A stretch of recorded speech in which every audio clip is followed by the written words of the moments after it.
Hello and welcome to episode 411 of Tenno Clock. I am MDRLOz, and this is Xeno.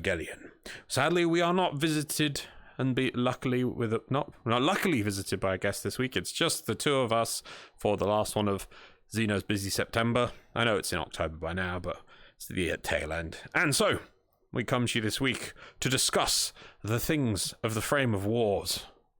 Isn't that right, Xeno? Yep, totally. My favorite one is how still and steady your Necros is, which got holding its breath oh so well. I was like, you ready? Phenomenal. Like, this is your job to remind me of these things. You've got nothing else to do that I'll do now that I do everything else. God, you don't have to do anything anymore. You've got to tell me to do things. Right. Oh, no, it's fine. It's fine. Oh, it's fine, yeah. There's 2 hours. Wait. There's Rivens in Nightwave? There's always Rivens in Nightwave. If it's not Rivens, it's Riven slots. Oh, right. But we're going to instead talk about some emblems to cover up the footage. There you go. Yep. So here are the emblems for this week. Yours wins. Because it's a cat. What is Well, yours? 1, it's the cat, but 2, What it's What is yours? Well, that's a sword. The problem with mine. It is a sword that has like all this cool shenanigans around it. But the problem is with the shenanigans is it's too difficult to see what it is. Right? It is so difficult to distinguish like what part is the sword and what part is just. Is that meant to be like a shield in fancy the background? Yeah, I don't think it is. Yeah, I don't even know. It's just yeah. Yeah, I mean, it looks like the sword, like halfway down the blade, they've put like an axe head on it. Well, the yellow gold bit. Yeah. Well, I thought maybe they were going for like a wall mount or something for it. Yeah, it's really hard to see. It's nice, it's detailed, so on and so forth. But I like the simplicity and the easy way of understanding what yours is, and it's quite clearly a cat in the lotus symbol. There we go. Wow. However, if you at home would like a chance to win 75 platinum, then go into the description of this video where you will be linked to a Google form. On that Google form, you must input your informations, all of them, in their correct and super form. Not wrong. Wrong is bad. And do double check them, because people do get it wrong and they win, and then it's just gone. Yeah, so go to the form, fill it in with all your information, such as your Warframe in-game alias, not your username, your in-game alias. Get it right, get the platform that you're on, and you're in for the chance to win 75 whole free platinum from the gods? There are no gods. From the void. The void giveth, the void taketh away. Right, there you go, in the description. Find that makes it sound that DE will take away the platinum that they won. No, they take away the ones of the people who get their information wrong. Oh, that's fair. Xeno knows that to be true. Yep, that's what they do. And just goes, let me find where I want to be standing about there-ish. Yeah, my hips aren't right, but who cares? Right, that is it for winning platinum. Do we have I was about to say, do we have any winners? But we'll discover that when we move on to the dusting of the dojos. I'm not in a dojo. I'm in a Lisette. Are you in a dojo? No, turn off the emblems. Is your home not a dojo? No. It's a home. But why isn't it a dojo to your life? Dojo of the soul. Isn't it more of a monument to my life? Your monument probably has too many pizza boxes on the floor. Shut up. Right, let us move on to Dojo Dusting. What have we got this week, Xeno? Well, I mean, the only real news is more about Kanpai Cast than it is about, 10 o'clock. Uh-huh. Realistically, right now, we're still waiting for the big reveal of, or the big release of the new war, and 10 o'clock is in a bit of I don't know how to say it. Like it's in a bit of a check holding pattern. Position. Holding pattern. That's an excellent way of putting it, Loz. Good job. Nice and not mean way of saying things. Well, you could say guests returning. soon to. Well, that's the part of the problem. I've been struggling to find guests. Why not ask our lovely community? Is there any guests they'd want to have on? Like we had 2-star. Was it 2-star players? 2-star gamers. 2-star players. They were awesome having them. They were great, and that was selected by the community. So if there is anyone you would like to have on, and I think Xeno's been focusing a lot on like artists and community people. But if there's any bigger names you want to come on, trust me, Xeno can get them on. He can control everyone with his web of influence, and it's been rather anemic of late. I think he needs to make more use of it. So yes, if there's any guests, any at all. Honestly, there's some that you would assume that I would be able to get on easily that have turned around and said like, "No, I'm distancing myself from Warframe," and I'm like, "Really? I mean, okay, but yeah." Yeah. Well, if there's anyone you'd like to see us talk on 10 o'clock, just say, and we'll try and get them on. Right. Right. Okay. So that's pretty much it for Dojo Dusting. Moving on to the War Report. The War Report. I did ask for the jangle again, right? Yes. Also, for some strange reason, you've turned on one of the graphs. Very strange. Yeah, for some strange reason. But yes, well, it's better than I stopped the recording, so I'll go with that. Yeah, okay. But yes, no, I did ask for the jingle again. Still waiting for the jingle. Right. Well, other random things going on in Warframe at the moment. If you are a lucky person on PlayStation, because I know that Xbox got one recently, they have released or are releasing the Ultimate Obsidian Collection, which includes the Avara Obsidian skin, Avara Obsidian helmet, Avara Obsidian Artemis bow skin, Obsidian Lisette skin, Odonata Obsidian skin, Dendra Obsidian shoulder guards, Dendra Obsidian leg guards, Obsidian Indra Sigil, a 7-day affinity booster, and 170 platinum. I have no idea how much it's for, but that's just quite a nice little collection you've got there, especially for a Navara player. Yeah. So that is for people who are on the PlayStation platform. I think it's probably one of these things to celebrate how many years you've had Warframe on PlayStation. There you go. Also, I've got we aren't doing the dev stream as a topic from because it was last week. I'm sure everyone's seen reviews, and just go watch the Quiet Shadow one if you want a breakdown of it. But it really wasn't that much in it last week. But one thing I did think worth putting in here is that we had Plague Star for September. That was a pretty good thing to keep us going.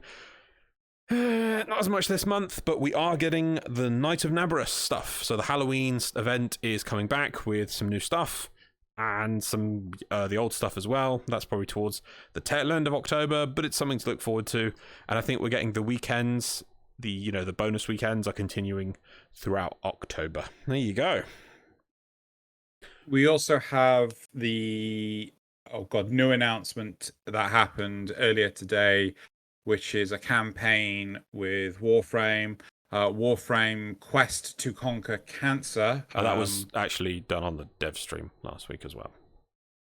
Did they announce on the dev stream? Yes, they did, and they showed the amazing things you can get. Yeah, they did announce it. But yeah, I mean, it started today. Oh, has it? Oh, okay, there we go. Yeah. So well, it actually started today. Well, actually, it started 3 or 4 days ago. Touche, good sir. Right. Today for us recording, but you are right. 4 days. You are really on the ball today, aren't you? No. Is it because I pointed out the... right. I'm overtired. Okay. So there's that. For the Ghoul Saw, for people that don't know, the Ghoul Saw has now come off of Plague Star. The Ghoul Saw components will be available for research and replication in the Bash Lab in the player dojos. What? Yes. The Butcher's Revelry stance will be available as a drop from the Ghoul Rictus enemies. Okay, at least that might have a crazy hard to get drop rate. I almost feel like I was just like, oh, why did I bother with Plague Star if we just get to build the thing? Yeah, I mean, I kind of expected to say, it's going to go away for a couple of months and then we'll put it on new war content or something. But no, it's just going straight into the dojo. I'm like, bit weak. Yeah, bit weak. But I got to play my Necromech while doing Plague Star. That was a fun experience. Genuinely, I was actually kind of impressed by that. Right, okay. Is there any other stuff? Yeah, and it's more holding pattern until. Oh, actually, no. The one thing I did like from, and you pointed this out to me during the dev stream. Oh, actually, just to clarify, I haven't actually watched the dev stream. I kind of tried to, but But anyway, Loz pointed out to me that during the dev stream they announced that the abilities for Warframes are how do you want to say this? Availability, state. No, they're expanding. Well, the better way of doing it is they're expanding the importance of leveling up your mastery rank for your equipment, which originally, as you know, gives you capacity based on your mastery rank. This is going to expand into also including the level of unlock of your Warframes abilities after you former it once. So the first time you level up a Warframe, you will discover powers as normal, but then let's say you are mastery rank 30, just for the maximum, every time you former it, the abilities will not reset, and you will have them all unlocked as if it was level 30 from then on. If you're level 20, every time you reset, it will gain the powers as if it was at least level 20, and then when you level it again beyond 20, it regains the remaining abilities. Yep. There you go. Cool. Right. So that's it for. That's all report. But by the way, the other thing I did remember, which they mentioned towards the end of the dev stream, I've walked away. There we go. That I didn't see mentioned on any list, but seemed important to me, was a comment to do with the voice actors for operators. Oh, yes. Yes, they were talking. This is literally in the last 5 minutes, if not less, of the video. They were saying how they're thinking of recasting them because it's very hard and I think we might actually, nothing was set in stone on this. They were kind of a bit like, oh yeah, it's not, and they were being very apologetic, say it's not the voice actor's fault, but we might end up with just 2 choices on voice, because that way they found it very hard to do a cinematic example, I assume with voices, you try and get one, you've got, if you let's say you got 6 voices, I can't remember how many in game at the moment, you got 6 voices, and you have to get the first person in and go, right, okay, do this one scene as if it was a cinematic, this revelation, now react to it, and they have to do a line, and then they have to get the next person in, and they were saying how the next person has to kind of react to the way the last person did the line.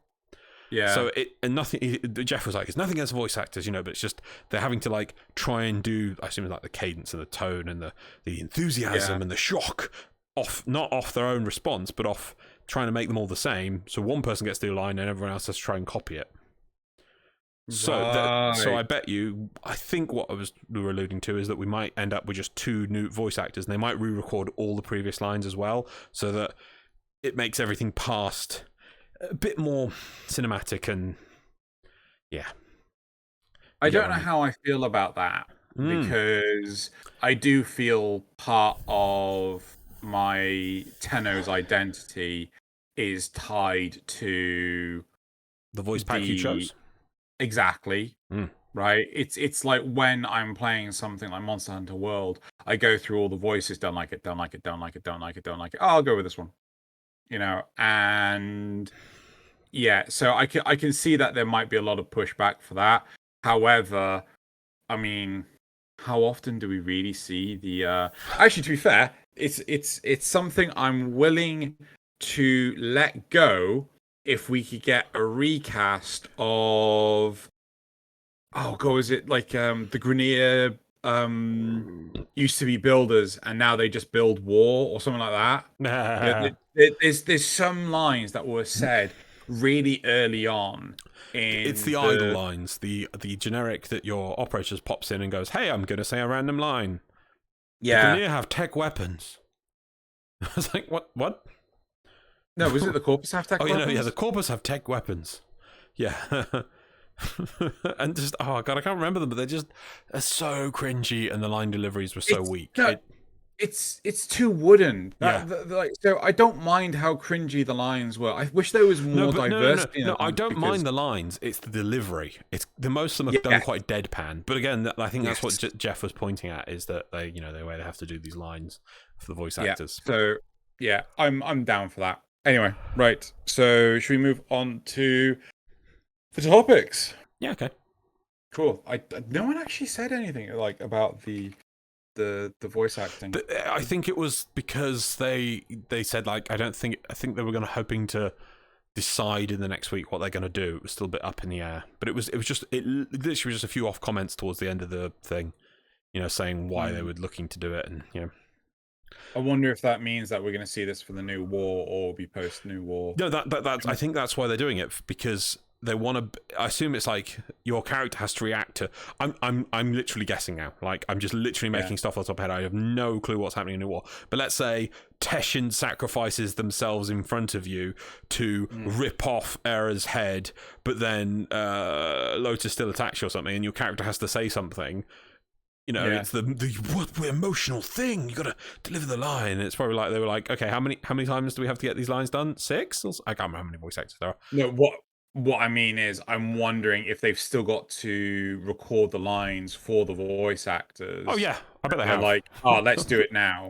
Or if they, I would love to see the development timeline for like DE and when like things were setting and what was going on, because like part of me thinks like because I know like with War Within they started again or something partway through, and I wonder if it's something like that with this for New War. Well, they had the script, they had to redo the script several times.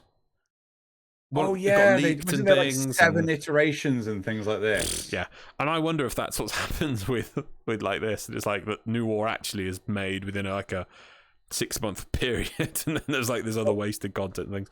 And because they do make things up to the last minute, they are. Part of me wonders whether or not with the War Within, with the New War, is that they started it. COVID pumped the brakes because they lost access to things like the studio. They were like, oh, well, it'll only be like a month. Oh, well, it'll only be like 3 months. Oh, well, fuck. And they just basically started again from scratch. They spent the time formulating the plan until they finally got access to the studio, and then they were, because I know that they started the whole mocap stuff much earlier. Yeah. But anyway, let's I think we digress. Shall we go to the topics? Yeah, cool. Right. So topic 1. The unquestionable non-meta weapon. Do you most Did you say the? Yes, I did, didn't I? What unquestionably non-meta weapon do you most want to see get an improved version? That's topic 1. And topic 2, anyone else hate the Wave Rider trick requirements, or is it just me? Okay. So moving on to we're going to go to topic 1. What unquestionably non-meta weapon do you want to see get an improved version? They've come up with their own, which is the primary. They got the Velt. I have no idea what weapon that is. The best feeling and best sounding semi-auto rifle in the game deserves to actually be the straight up best semi-auto rifle in the game. Even if the improved one still is not, will still not be meta. Secondary, they got the kunai. It really sucks that all of the thrown weapons suck, even the primes. On that topic, I feel like thrown secondaries need a Space Ninja themed situational buff that at least makes them fun to use in solo stealth missions. Like, maybe make them eligible for the melee stealth damage multiplier. And then melee, they've got the Oma. Wait, I thought the Oma was the... No, I'm thinking of the Comb. Sorry. The Oma. Give me a Tenant Oma. The regular version, just a great... Oh, the Oma were the Corpus Tomphas. Really? Oh, okay. Well, yeah, okay. The one that looked like a pair of electricity pylons glued to your arms. Yeah. The regular version, just a great idea and design for the Corpus melee weapon, but it's MR8 only and probably appropriately strong for MR8. So I want a buffed version that at least gets into the same ballpark as the Cronin Prime. I think you're leaning on your chair at this moment. I am. It's really interesting, just like seeing you in that position and going like, yeah, I think some of the trackers kind of, because the chair blocks view to one of the lighthouses, so it can't quite work out what it's got to do. But I'm just, oh man, really? I'm just want to say, I'm completely just negative to this topic. Not that I don't want to discuss it, but that I'm just not a fan of this kind of thing. I'm just going to quick look at the base thing. Yeah, that's pretty much the whole thing. Not saying it's a bad choice either. Thank you, Tobiah. It's a good choice, but it's more the user who wrote it out that I have a problem with, because they're just going. I mean, especially things like, so the Velt. I couldn't even remember what the Velt is, so I looked that up, and I'm just like, I think I've leveled that weapon, and it gave no impression on me at all. It's just the blue weapon with a big scope on top, isn't it? Velt is a Tenno semi-automatic revolver rifle sporting high damage accuracy, has a very poor fire rate. It also possesses an adjustable zoom via alternative fire. It's a sniper rifle. No, it's a rifle with a small scope. I don't even remember this weapon. Look it up. You look it up while I rant. Go rant then. Go rant, my boy. My problem with this, I mean, in some ways I want to say that maybe this is a good idea what the user's suggesting, because they're not asking for the world, they're asking for, I like this weapon, I want to see another version of it that's better. But my problem is it falls into one of my major bugbears with the game at the moment, which is the lack of niches for different weapons. And they're kind of hinting at that with things like their second choice, which is the kunai. You've got the kunai, you've got the hiku, you've got despair, and I know they've made a few more. Oh, the kunsalai, the glass ones that came with Gara. I can never remember the name on those ones. So you've got these throwing weapons, and how are they different to guns? Well, they have a clip size because your character pulls from the. It actually looks pretty cool on me here because I don't actually with things, but you pull the. Normally, the way they work is there's two like pockets on the side of your character that are reservoirs of the weapon's munition type, and your character pulls them up, and your hands count as the capacity for the clip, and your character keeps throwing them until they have to reload by pulling them out. So they even work like a gun. They have a little bit maybe of an arc, but apart from the animation, they work functionally just like a gun. There's nothing much unique to them, but just because it's the cool concept of a Space Ninja game. You know, back when we only had a handful of weapons, they were gimmicky enough that it'd be really fun to use them. Now, with the way the game is, with the mad amount of weapons that we get, things like the Velt, which I'm just like, I look at that gun and I'm like, I know there's about 6 other bullet-based rifles that I can't remember the names of that came out since the Planes, which all feel the same. What's this one? Oh, it's got an alt-fire with a little mini scope on it. I'm like, wow. So, ranting away. Back to my ranting. And the same thing with the Oma. There's a melee choice. Like, if it did something unique and interesting. I'm loving the Ghoul Saw. The Ghoul Saw actually feels unique. So, just going... sorry, maybe it's the title as well. I know I'm all over the place here. That non-meta weapons. Oh, let's make these non-meta weapons have better versions. And what this person is really asking for, let's deal with that thing, is just to up the stat numbers. That's all they're really asking for. You see that in the end one. When they're like, oh, I like this weapon because I just like it. Maybe it was the weapon. I bet you it's something along the lines of it was a new weapon near when they started playing the game or something. And so like, oh yeah, I really love these Tonfas. They were like new then. I think I really worked hard to get them, and then I really love them. But Cronin Prime's better. So can I have another version of these which is as good as Cronin Prime? That's the level of aspiration you're working towards. Let's just up the numbers. So I want to praise them that in some ways that, you know, what they're asking for is actually something that is achievable, because they're just saying up the stat numbers basically of these weapons I like. On the other hand, I'm like, really? Just wait until you'll release some more weapons. And you could even fix the last one if you put in like a really cool thing like a special potato that lets you use that as a weapon skin for all weapons of that type. Then you could just use the Cronin Prime and have your thingy skin. I mean, what do you think? So I feel that I'm kind of on the same sort of vein as you. Like, I'm nonplussed to this topic, not because it's a dumb topic or anything like that. Don't say topic. Let's say user's idea. No, I want to say topic because this has got nothing to do with the user or yeah, it is. the It's choice. But saying the topic, that's why I've tried to move away from the topic, is almost like saying, oh, we shouldn't even be doing this topic. No, but it's the user's idea that we're discussing here. But it's not specific to just one user, though. They're going to be loads of users. But you could take yeah? then you say, this is an idea that many people have, you know. Then as long as we're on the same page. Yes. Right? As long as we're on the same page, that I don't like this 32. mentality. What? That's 32. Well, yes, okay, we're on page. Yep, page 32. Right. Okay, cool. So, third paragraph. Yep. Okay, good. We're all good. Right. I don't like this mentality of this is what I like. Let's make it better. Right? If you like it, you should like it for what it is. Mm-hmm. Yeah.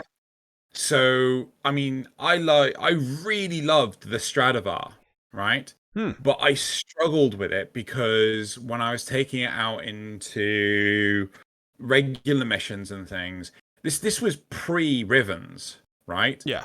When I took it out into regular missions, I was just doing nothing with it. Mm-hmm. Right?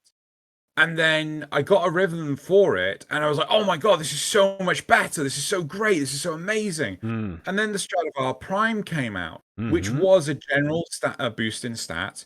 And the Riven that I had for the Stradivar just worked even better for the Stradivar Prime. Okay. No shit, Sherlock. Right? Yep, I'm with you. I think it's very much a case, at least for me, is if like you either like the weapon enough to use it or you don't. Yeah?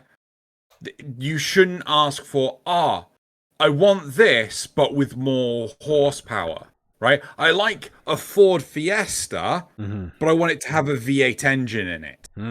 So right? If the Stradivar Prime, seeing as you got your Riven for your Stradivar, and you're actually enjoying it, if the Stradivar Prime never came out, you would have still been happy because you'd made your Stradivar functional. Yeah. Same with the Tenora, same with the Tonkor. You know, like so many of the weapons I was just enjoying using. Right? And I think that potentially maybe Rivens are the solution to this. I mean, I don't think I'd ever catch myself ever saying that until now. So you wouldn't be in favor if you were like, we're going to release a Prisma Wraith Tonkor. And it does more damages, and it does additional bonus, has a 50% chance when you shoot a projectile and explodes for it to spawn 3 more bouncy bomb projectiles. The thing is, I'm not going to say no because I do like the Tonkor. Yeah. But personally, I would prefer it if they put it on another grenade launcher, right? We've already got the Kuva Tonkor, which is a beast in and of itself. Right? Why not give it to another grenade launcher? Why not make a brand new grenade launcher? Yeah? Because making Prisma Kuva Tonkors is minimal effort. You're not wrong. You're not wrong. Copy paste skin, click. Copy paste weapon stats, click. Push the plus button. But I think at the same time we would need a new event as well. Well, yeah, but that again is just pick a thing, copy paste, release. Well, the Strata Relay was not Strata Relay was not an event. So if you turn around and say like, oh, they just need to do another Strata Relay, just put it on one of the other, like, was it Saturn? Saturn last one. It was put it on Saturn. And exactly right. You're cringing at the joke of what I'm saying. Yeah. Well, more groaning, but despair with added groan. But yeah, like you wouldn't like that. I wouldn't like it if they were to just pump out an alternative for nothing. Right? Again, like. You use the... Wow, I'm saying like too many times. Apologies. You use the... Like, do you know, like, that, like, Stop if it. you, like... Stop it. Otherwise, I'm going to get corrupted. Oh my god, like, you got to like that. You made a comment, I think, last week about, well, if you don't like this, just go play Cookie Clicker. Yeah. Right? if you don't actually work for the new cool gun, right? Well, you might as well just play Cookie Clicker. That's why it feels a bit like a sour taste in your mouth. The fact that we put this effort in to get the ghoul saw. The ghoul saw. I pronounced it correctly that time. And they've just now shoved it in the dojos. It's just like, well, kind of just undermine the effort. Why did I bother fucking doing Plague Star? I mean, granted, I don't know. I mean, maybe you could have waited until December or January or whatever. You could put it in the dojos then, or you could have slapped it in any of the new war content, or hell, they maybe could have make just, it for the next month, just put it in Nabris, just for the sake of it, or Nightwave, or. Yep. But it's. I think it's just the fact that it's gone into something that requires no work. Well, who knows what requirements are going to be, and who knows, maybe it's clever and you have to farm the ghouls for the other weapons the ghouls drop to then build it, then research it, maybe, and who knows what the drop rate is on the start, so. It requires 500 HEMA. Everything needs more humor. Everything. Right. You know I'm referring to the gun, right? Oh yeah. Yeah, okay, cool. So, right. But what about the idea they are just asking for something small and simple, which I do want to say is sensible. But it just feels like, I like these guns. Make these guns better. I don't even know what the meta weapons are right now. I don't. Neither do I. But I know I'm not. Oh, well, people can watch the footage like, but Loz, you're just doing lazy, simple things. You're hardly 1 hour farming the top end of Steel Path or something. I'm like, well, I don't want to. Well, it's not just that. Where's the incentive to? Well, there's things for me to get there. I'm sure. I haven't done everything yet or gotten everything. If there was a cosmetic thing at the whatever the hardest, like Mott, right? Mott, I think, is the hardest survival in Steel Path, right? So it was what was the T4 nodes, right? Yeah. If you were to make that, you do an hour of Mott on Steel Path, and you get a special fireworks display. Sign me up. Oh, you do Mott, you get a special, statue for your dojo. You get a special statue for your Lisette. Sign me up, right? But there isn't an incentive, right? There isn't an incentive to push hard. Right? But back to the meta weapons and the concept thereof. I could feel Xeno just slowly digging down the rabbit hole. I'm like, no, we're over here, Xeno. yeah, you got a fair point. We're over here, Xeno, talking about meta weaponry. But yeah, I mean, but it's still your point of, you're not even using. Sorry, people saying that you're not doing anything hard. There's no incentive to do anything. No one has said. You're not using. I know, but if anyone does say it, right? You're taking the weapons you like. Yeah, Reddit. We know you listen and secretly hate us, right? No, they secretly hate us too much. But anyway, but my point is, you have this opportunity to take whatever weapons you want, right? There is no true challenge, yeah. So in the content you're doing, so yeah, I mean, you can take whatever you want, whatever you enjoy doing. So I don't understand, unless this person is trying to do the ultimate farm strats or whatever. Like, how bad could these weapons? Like, I'm pretty sure you could do some solid damage with the kunai, right? Yeah. I can't speak for the the Oma is a melee weapon, so it probably is going to be pretty decent. If memory serves, the Cronin was pretty freaking weak. Oma. Well, the Oma's base damage does base electrical damage, which is pretty good for getting robots, I guess. But even so, like but again, it's not the end. I don't. The only solution I could possibly think of is a transmutation system, right? Where you deconstruct your weapon and you can use it for transmutation that you can apply a skin on. Yes, I do. Apologies. A transmog system where you can apply the look, the feel, the sound to another weapon, right? But then you have the danger of like, oh, well, you can't just put any skin on any weapon because they have different firing animations and things. Yeah, ooh, that is a tricky situation. But you could just do it within a bracket so that you can make any tonfa look like any other tonfa. That wouldn't be an issue. Yes.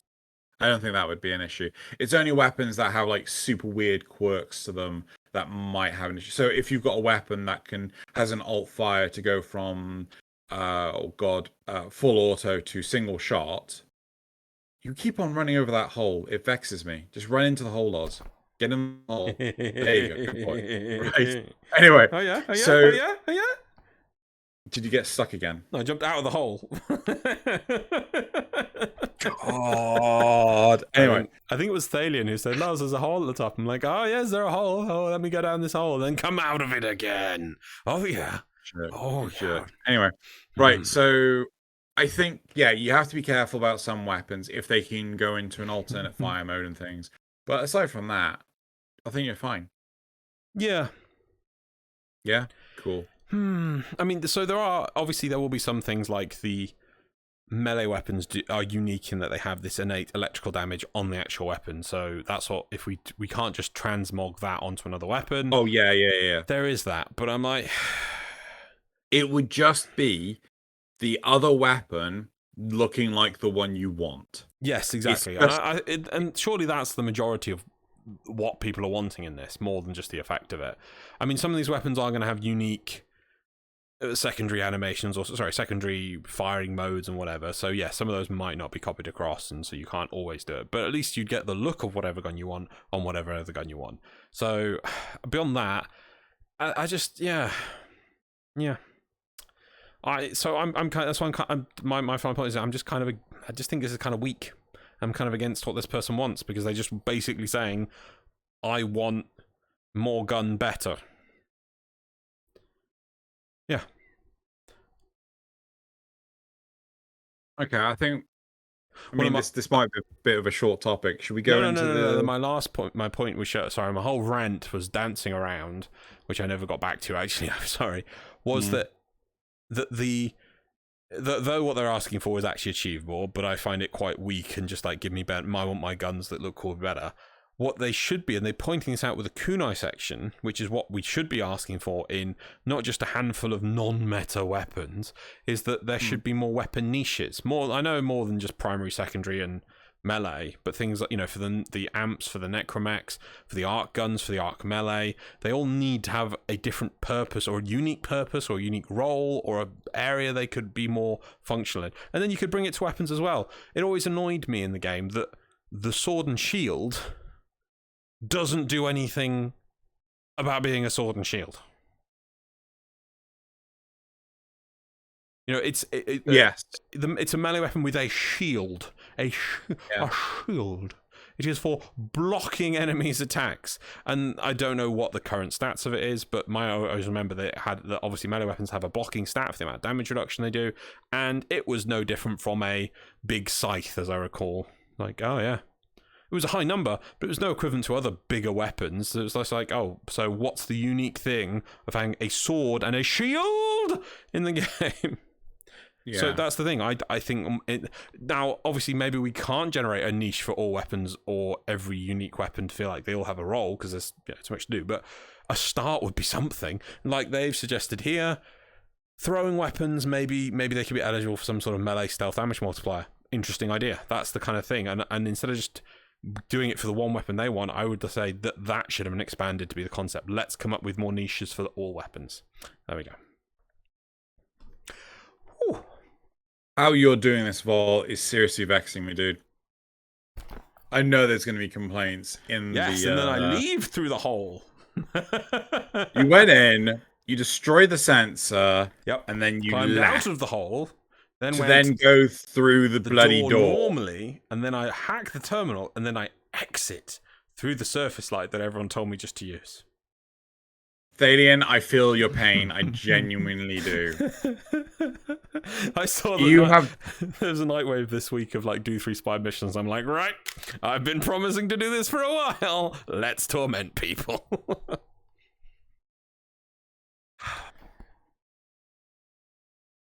going back to this topic, I can't.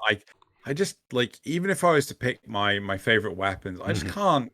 I cannot ask DE, oh yeah, can you please give me souped up versions of my weapons because I like them oh so much. Yeah. And again, I feel that unlike games that have transmog systems for RPG elements, Warframe with its, oh my god, how do I want to say this what is a word that makes it sound like a very large quantity of something? A very large quantity of something.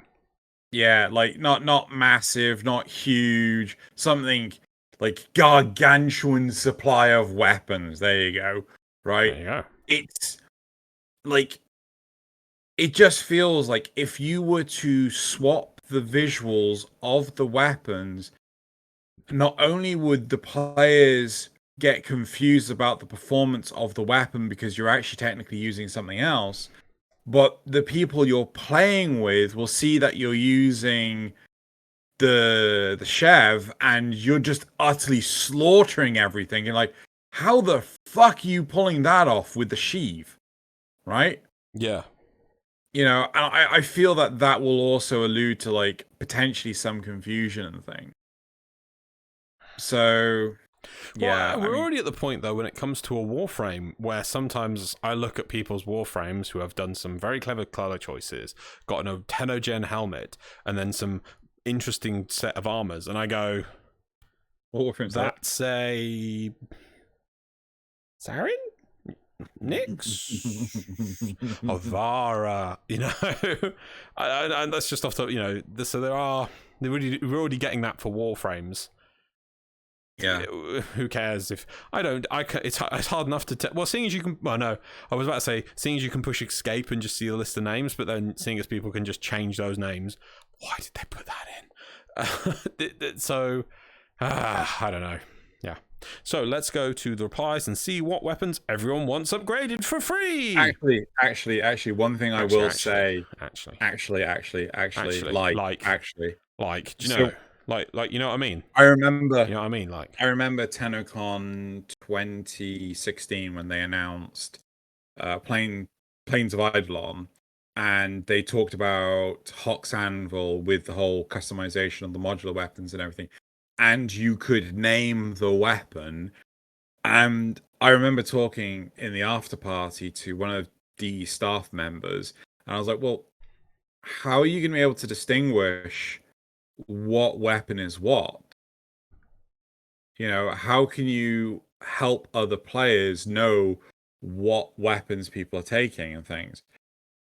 And in the end, the person was like, well, that's just a bridge we're going to have to cross when we come to it. And effectively the answer was, well, they didn't do anything, and everyone's just going by numbers now, and like, oh yeah, this is a 2, 3, 4. And I'm like, what? You're like, okay, I'm gonna sit in my corner with my Stradivar called Stradivar Prime, and I'm gonna shoot some enemies. You go have fun over there with your Ballbuster 9000. And I'm just like, what do I have to get a freaking dictionary to work out what the hell equipment you've like? Was Semlars, like, I can't remember that there's that builder for Prisma weapons.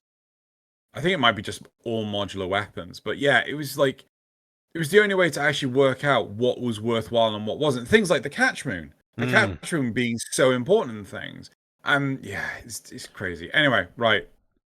Let's move on to the replies. Sorry, I was going to say it's like the old copy protection on video games where it came with a book and it would randomly ask you near the start, turn to page 16 and say the third letter of the fourth paragraph. Yeah. It's that level of Well, things. we're on the same page. We are. Oh, yeah. Yeah. So, first reply is... Strun Prime disappointed me by just turning the weapon into a /crit hybrid. They need to make status effects that have a cap deal an instant proc of damage when applying a new one at the cap. using standard proc damage formula, and then give impact/puncture a damage component. Remove gas stack limit, increase electrical chain range, make magnetic disable enemy shield gating. See, what I heard just then was, I want to do Oz damage. No. What you just saw there was buff all the things. Yeah, I mean, like... However, I wouldn't say... Just having a quick look through again. They are basically saying, you know, that they've highlighted the things which are meta, and then they're saying all these other things, which are clearly not meta, need to be fixed, and here's a way that you could possibly fix them. So I'm not too bad against this. At least that they've identified the issue is not just make gun better. They're saying, yeah, well, you know, the damage system needs improving. Yeah, a part of me feels like that they've overcomplicated it with the combination weapon types and the procs, right? Maybe keep the combination, but the procs and the status effects massively overcomplicate it, because sometimes you want to take a damage type more for the proc than you do anything else. And like that feels counterintuitive to me. You're looking at the secondary stat is more important than the primary stat.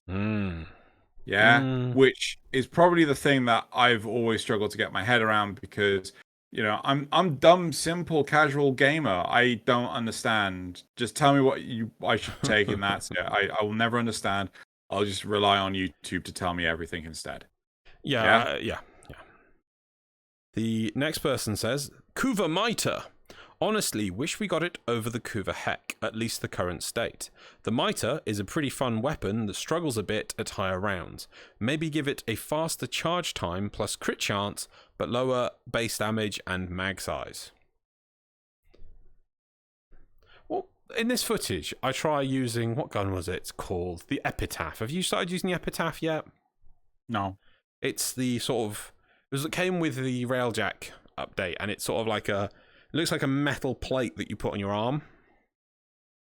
I'm aware of it. I don't think I've used it, and I probably will never use it. I'll just level it up and then ignore it. Well, that's the thing I was trying to say, is that you get a lot, especially a lot of the older guns and whatever. You're like, okay, so I've got some pistols, and I go, pew, pew, pew, pew, pew, pew, pew. Oh, yeah, okay, I can look at a mob and I can shoot it. I equip this just because I'm like, okay, I'm just leveling stuff. The base mode of it does explosions, and then you can charge to shoot the metal plate that you shoot, and it doesn't explode, but it does more damage. So in one weapon, you know, compared to, so you got pistol, you're like, here's a new pistol we're releasing. It's slightly, it's got, I don't know, big mag size, good fire rate, long reload time. It's like, okay, yeah, but this is an explosive arm cannon that also can fire big rounds to take down bad enemies. It's just completely OP compared to, here's some pistols. Pew, pew, pew, pew, pew. You know, it's just like, you'll see I'll just run just exploding things later in the footage with it. So there's so many weapons now that newer weapons are just mostly going to be better anyway. Oh, I don't know. It just, if not, they just go into the fodder bucket. Yeah, either they release a weapon which has some unique thing or is broken in some way or does something and it has meta potential, or they just play with the stats and then they just release it and it just goes, oh yeah, look, stat changey one. Bucket. The next one. Hold on. Interesting though that the first two replies on this actually focused more on the more general principle of, you know, oh, we just need to change how this works and that works and things. They're not actually talking about the guns that they like. Yeah, they're just talking about like, but that's the thing, is there's just so many guns. Just to say like, oh yeah, I like this gun and thus we should make a new one. It's like, well, really, what do you like about that gun that makes it so important that it should have an upgrade? When it'd be better if we just improved all guns by making the system more dynamic and improved. I think what they're trying to say there. Anyway, next one. Secondaries. The Ballistica family. A. Tenno need more sidearm crossbows. B. Maybe all silent primaries, secondaries weapons need a stealth damage bonus multiplier, because it seems like all these weapons are lying in the dirt, while the meta Tenno just use rocket launchers for everything. Is that the current meta? Rocket launchers? I have no idea. Encore. Right. Okay, so finally we actually have like half a sentence which says Tenno need more sidearm crossbows, right? We've not narrowed it down to a specific type of sidearm they crossbow. said they wanted Ballistica family. Well, I suppose they are just, or is that just... Is the Ballistica family the only family of crossbow? I think it is, actually, yeah. Isn't that the Zooge? No, the Zooge is another crossbow. Is that a primary? Oh, God, it might be. Secondary. I swear we've got enough weapons. We could just have a... nobody can keep it all in your head now. Oh, no. Literally, it's just like the Ballistica Prime, and the Raptor Ballistica. Oh, right? Okay. There we go. Those are the only secondary crossbows. So they could use more of those. Yeah, I get behind that. Yeah. Okay. Right. So, shoot, I've lost the... There we go. So, but again, it's talking about, like, let's buff silent weapons. No, but I'm down for that if it came with the stealth damage bonus multiplier. I assume that would have to apply on the fact that if you use it while the enemy is unaware of you. See, again, but that is completely ruined by the fact that someone with a rocket launcher has just completely like derail that mentality. A rocket launcher is easier. Yeah, right? Giving it a stealth damage multiplier is going to make a difference when your teammate comes through and just explodes the whole room. Yes, and again, the parkour system where you're just diving through the environment, going like, "Hey, look at me! Oh, Tonko, ha, Tonko, ha!" You know, again, actual footage of Xeno playing the game there. But yeah, it's you mean audio, but yes. But well, still, I assume I could see your face while you made it as well. What are you playing? Is it a Atlas? Yeah, Atlas Prime. Cool. Yeah, but yeah, have I got the epitaph out? Yeah. No, this was me just playing with the Ghoul. I'll get the epitaph out in a minute and realize how broken it is. Probably when I finish leveling whatever. I think I'm leveling the Pandero at the moment. What's the Pandero, Xeno? Oh. Yeah, exactly. It's like there's just too many guns. There are. Like I know of it. Yeah. Because I've heard the name plenty of times. Oh. Yep. But exactly. Yeah, so it's okay. Yeah, you get my point. Right, the next one. I resent Velt for not living up to the promise of its description at all. I pumped format into it when it was new in an attempt to salvage things, but only ended up even more disappointed. Also, it sounds like broken glass when the magazine gets low, just to add insult to injury. Prisma Grinlock is the answer.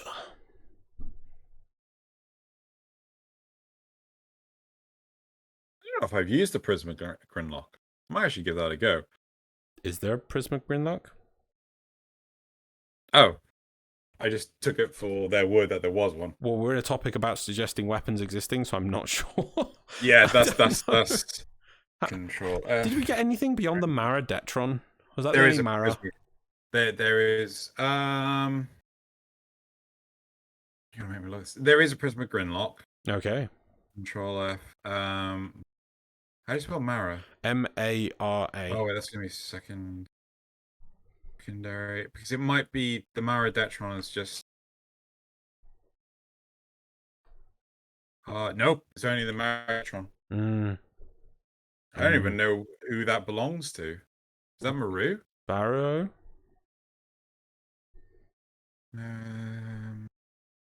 How'd you get it? Barrow. Yeah, Barrow. Why is the okay? What was the weapon we spoke about just then? The Grinlock, Mara Grinlock. There you go. Yeah, Mara Grinlock. Yeah, that's what we should do. Let's just release a Mara range of weapons, and we'll start again. We'll do all the weapons again, but Mara versions of them.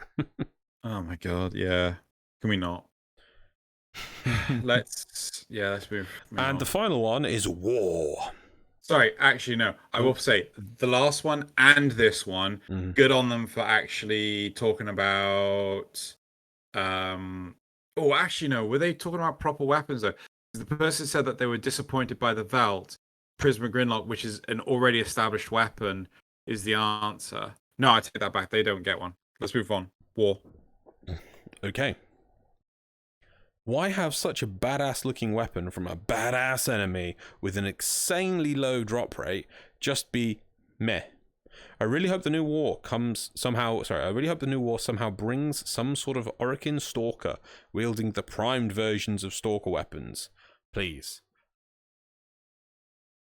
I don't think we would get primed versions of the Stalker's weapons. That wouldn't make sense. Primed Hate? Is Hate the Scythe? Yeah. Yeah. Primed Dread and Prime Despair. This doesn't work. I just wouldn't. I'm going to ask something really stupid for a second. I'm going to look this up.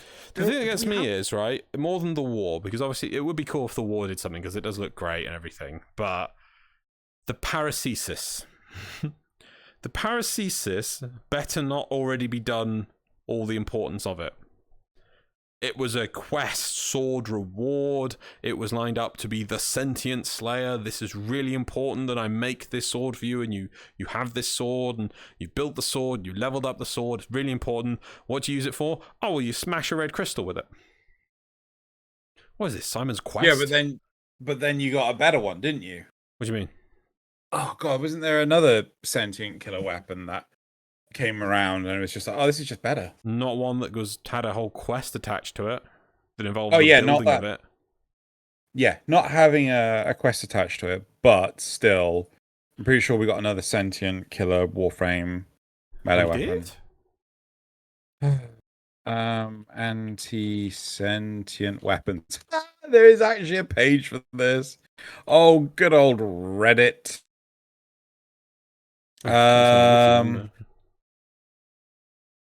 Nope, that was a pain. Anti and secondary. These are just topics. Oh, we have the Shedu, which is the gun. The arm cannon. Yeah, the arm cannon. Yeah, that's what you have to use the paracesis for, you know, with the red orb and things. Well, I suppose you could get the Shedu without, but yeah. Yeah, I'm just like, I don't know what other... Paracesis, Sentient Slayer. I swear there's a few of them, but yeah. Okay, cool. Yeah, but that was the only one that had a quest that was like, this is so important that I built this for you, which is the Sentient Slayer. It's important. Again, smash red crystals with it. Again, like, oh god, I hated the fact that you had to be told that because there was no way on earth of working it out for yourself. Well, I go back to one of my recent sayings of it. Why should a video game have to tell you everything? You know, there was a time where secrets were. No, but there's no hint or anything.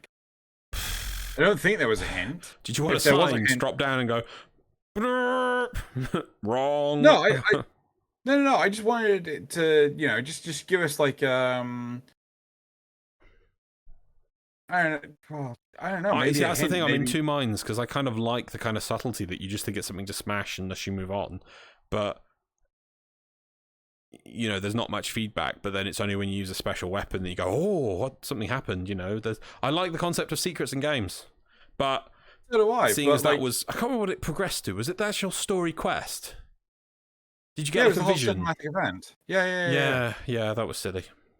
Yeah. So, like, I mean, if it was a case of you looked at it, you saw a reflection of your Warframe and everything, but you saw the paracesis equipped, right? No, okay, that might be too strong. No, what I would have done is it was just an environmental object that people just flew by because they thought it was a glorified statue, right? That's the thing that I take umbrage about. Look, sometimes you have to kneel at the end of the desert while holding a red crystal without anyone telling you, so a tornado can come by and carry you to the next area. Games don't have to tell you everything. What are you making a reference to, or are you just making Simon's Quest? I never played that. It was the second Castlevania game, and at one point you had to literally, to continue the game, buy a red crystal, I think it was a red crystal, go to the end of the desert, which looks like a dead end. You literally like, this is just a wall, okay, I've clearly come the wrong way. And you have to go equip the red crystal into your equip slot, and then crouch your character to like kneel before the wall, and then if you wait like 20 seconds, like a tornado comes across screen and does it. There is no indication you should be doing this in the base game. So it's the ultimate for like game not telling you what to do at all. So that somebody's actually completely redone the game and changed like NPC's dialogue to tell you what to do, to hint at what you should do. Yeah. Oh god, like, if you want a game that doesn't tell you what to fucking do, the dig. I'll show you. You take the rods, right? You take the rods and you put them you use them on the ceiling. Yeah, you did pick them up in that room. Hours. No, we didn't. Yeah, we did. Those rods. I don't think we picked up those rods in that room. You do. Oh god, it's just like still. It's. But at least that was just literally just like fixed by the old adage of rub thing on everything until find solution. Yeah. Anyway, moving on. So I think that's the last one was war. Yes, Paracesis, that's how we got into this, didn't we? Paracesis. So yeah, the war, I don't know, I feel the war and the broken war are kind of just gimmicky, cool, flashy weapons for your reward for finishing or, for grinding after the second dream. So I don't know, it would be cool, but... What if the war was a good weapon against Caliban? The new Caliban Warframe. Yes. Oh, yeah. I'd give you that. Yeah. Yeah. You mean my theory is it'd be an anti-Warframe weapon. Yeah. Yeah. What if that? I'd be totally down for that, and you could get like a not a primed war, maybe. Well, we haven't got a suffix or prefix for sentient style weapons yet. Yeah. Let's call it autonomous war. I don't know, but yeah. So and then it's. Oh, fine, intelligent war. Just pick a fucking... I don't know, I'm trying to think of something sentient. Because Wraith just makes you think of Grenier. Glistening war. That's there better. You go. Oh my god. I didn't say it was good, I said it was better. But yeah, I mean, that could be like an improvement on something that's like anti-Warframe stuff. Yeah, no, even if you wouldn't have that use for it, it would be nice. And you could even make it apply to specters on when you're doing the junctions. Yeah, you might be like, well, I don't need to do that anymore. It's like, yeah, but it's not the point that it's brilliant for use. At least then it would thematically make sense what the weapon does. Although, to be fair, you would have actually cleared off all the star chart before... Steel Path. Touche, good sir! Touche! On ball today. Yep. That's my chair. Yep. Need it. Need this chair. Need this chair. Right, I'd say that's it for this topic. I've gone down a rabbit hole. If people wanted, let's just appease people. If you really, really, really wanted a weapon that you wanted to see another version of, what would you have? Javelok. Oh, that's a nice one. Yeah, okay. Yeah, for the primary. And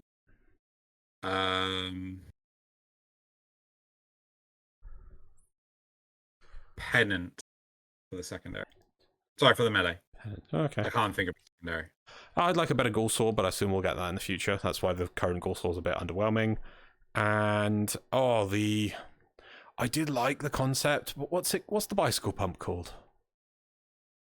Toxicist? No. No. Fuck, what's it called? Can't remember what no, I think it might be actually the bicycle pump. I like that one of the... Huh? Was it the Quanta? Quanta. Yeah, maybe. Because the one, I know that they all did anything, but that line of weapons is trying something. Like one of them that pushed out a cube that you could shoot through to do more damage. It's like, that's really cool, but don't make it such a tiny, stupid cube. Make it like a blob in the air that's like wide, like a Vault-style shield object. Not quite as big that I can poof, and then actually put down make use of, rather than just, it's a cube. Okay, that's fine. Let me just crouch down and squeeze them. Oh, yeah. There we go. I shot an enemy through it. It was just too stupid. I like that they were trying something. Yeah. Anyway, let's move on to top. On a very random tangent, I wasn't really looking to explore. I would like a gun. I like a gun. Can I have a gun? No, that you lose the aim down sights feature entirely. Okay. But you get a right-click secondary fire.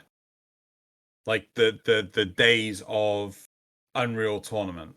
Oh, okay. Okay. Yeah. I'll get behind you. I just, Yeah. Yeah. Right. Well, on that note, topic 2. Yeah, let me just grab the time real quick. I'm gonna go for. I swear I brought a drink in this room. There we go. Right, I'm gonna have a drink. You tell us about this topic. Cool.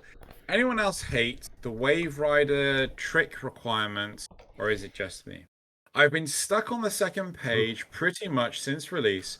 Can't for the life of me get enough height/speed to do 50 front slide clutch. In all my attempts, I've only been able to pull off 2. This has been the most frustrating quest line. So this is the You Ready quest line. I believe you've done the You Ready quest line? No? Sadly, I can't really contribute on this topic because I have not done it yet. Well, I mean, I have gone through this hell. I could at least describe it to you, and you can fully understand. I'm just trying to remember. I didn't think I had that much of a problem on the second page. It wasn't until much further on where you had to get X many points in like a single like trick combo chain. I'm just trying to think. 50 front slide clutch. I'm not quite sure what that translates to mean. Right. I both appreciate and despise that the Ready quest line had us doing anything with K-Drive. Mm-hmm. The importance of it forcing us to do K-Drive highlights the underlying issues of K-Drive, right? If you force players to have to experience something, they can at least give feedback to why they don't like something. And I remember the biggest reason why I didn't like K-Drive is trying to pull off these tricks. And I swear, I kept on doing some form of combo that just kept on getting my Warframe to jump off of the K-Drive. And I was not hitting melee, right? It was frustrating for me. But at the same time, unless players are engaging with a system, then they're going to avoid it like the plague. Case in point, Arcwing. They don't have to do Arcwing, so they avoided it like the plague, and now Arcwing's getting removed entirely. Sorry, Arcwing missions. Apologies. Arcwing missions. Yeah? Yeah. So I feel that this was actually both a good move, but in K-Drive's current state, I hated doing it. And it wasn't until Nazeth told me, just bind scroll wheel up to jump, and then you can just cheese the fuck out of it. So did that work for all the pages and all the things? Yeah. Because so I assume what that meant is that, so for people who don't know, my understanding of what happens here is that your character, as soon as it hits the ground, but before it can trigger the you finish the combo, you instantly somehow jump again. Yes. So basically, your board has to be firmly on the ground for, I think it's like half a second before it triggers will wipe the combo. Yeah. Mm-hmm. Yeah. So if you've got the jump on your mouse wheel, right, then you can basically keep it going while you're trying to do any of these combos, these long combos, which massive way to cheat the system. But in all honesty, I spent I think I struggled on page, I can't remember how many pages. I think there's 5 pages in total. I struggled massively on 3. I managed to do it myself, but I struggled massively. And then when it asked you to do more with 4, so I started it, and Nazeth started it 15, 20 minutes after I did. Mm-hmm. And he caught up in no time whatsoever. Like he managed to get past me within 5-10 minutes. And I was like, what the hell are you doing? And he goes, oh, if you just do this thing, you just cheese the fuck out of it. So I ended up doing exactly the same thing. And yeah, I managed to actually get it done. It's only that one thing about the long combos that's the problem. Right. Yeah. And it seems to me that like a better solution, I assume you just have to go out onto the Valisor is what you're suggested to do for this. Dude, you have to do it on the Valisor. You have to do it on the Valisor, okay. Wouldn't it be better if they actually just gave us a skate park map? At least the practice park, sure. Yeah. You know? Or that's what gets me is that they've attempted. So I've not done this. My understanding is all these tricks and things to do tricky. And if I was to do this by myself, I would probably go find a YouTube video that probably gives a great example of starting positions that would give you the best chance to do the tricks that are required. Yeah. Because there probably is like loads of long runs and drops and things that let you finish the combo easily. But well, there is. No, sorry. Is that it annoys me that this is. I know they were trying to put in a small, easy quest, but K drives need more meat to them. Like, I don't know, as we were saying, a practice map area where you can just K drive around in a skate park with loads of. What is a skate park? It's a loads of settings and geography that allows you to do tricks. So, and that's it. There's nothing else to distract you, just loads of different parts of the map to let you do tricks in. So maybe making a skate park would have been a good choice to let you do these abilities on. So you don't have to worry about anything else, and that you're meant to do them in here, so you just got to get it right. Instead, they just sort of put out this quest and go, oh yeah, that's content for K-Drives. Job done. Back of the net. It's like, no, this is not content. Like, I think DE realized that this is by far nothing but net. This is woefully so much not just net. Because net is good. Yes, I know. Oh, okay. Yeah, I think they know that they've missed with this one. But I think the problem is because the players are not engaging with the system, they can't see how it was missing prior. Like the whole. Well, it's like, what's the problem with Arcwing, people? Why aren't you liking it? It's bad. So, well, how is it bad? Whoa. And people aren't touching it with a 10-foot barge pole. So they couldn't get any good feedback and things on it because they got their weapons and then they ditched it. Well, actually, to be fair, I'm pretty sure with most of the arc gun weapons, players just wouldn't play Arcwing missions at all and went, nah, fuck it, I don't need it enough. Right? And it wasn't until they actually introduced them onto the syndicates. Mm-hmm. I actually got all my arc guns. Mm-hmm. That was the only time I did it because it wasn't in a good state. No, but it was in a ridiculous, horrible situation where it was like it was a game within a game where you had to get mods to start with because you started with nothing. So you were like, okay, I want to go get these cool weapons that have been released. Oh, I'm not good enough to get them because I need to upgrade my stuff.